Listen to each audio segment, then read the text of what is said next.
అందరికీ రాఖీ పర్వదిన శుభాకాంక్షలు.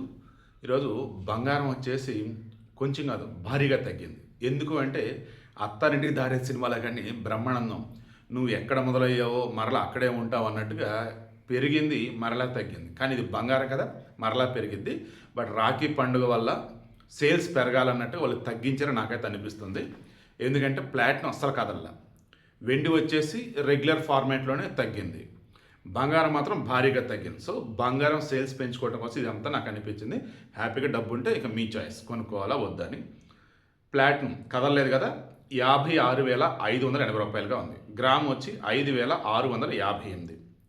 ఇక బంగారం 3,160 రూపాయలు పడిపోయింది. 24 క్యారెట్ గోల్డ్ అంటే 1,59,820 రూపాయలుగా ఉంది.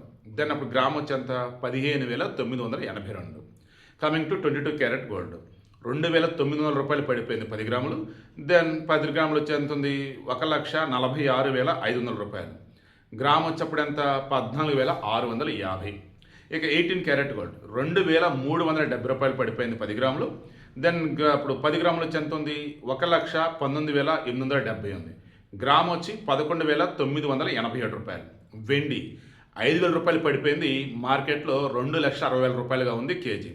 గ్రామ్ వచ్చి 260, 10 గ్రాములు వచ్చేసి 2,600. ఇవి ఇవాళ బంగారం, వెండి, ప్లాటినం ధరలు. డబ్బుంటే ఎప్పుడు చెప్పేదే, హ్యాపీగా బంగారం కొనుక్కోండి. రిస్క్ అయినా ఫేస్ చేస్తాం, పర్లేదు ఇప్పుడు వెండి తక్కువ కదా, త్వరలో పెరిగిద్దంట కదా అనుకుంటే అది. బట్ టైం పీరియడ్ మాత్రం మినిమం 1 ఇయర్ పెట్టుకోండి. ఈలోపు కొంచెం బాగా ప్రాఫిట్స్ వస్తే అమ్మేసుకోండి. లేదు అప్ అండ్ డౌన్స్ అయినా సరే తట్టుకునే శక్తి ఉంటేనే ఈ బంగారం, వెండి సైడ్ ఇన్వెస్ట్మెంట్ ఆలోచన రానివ్వండి.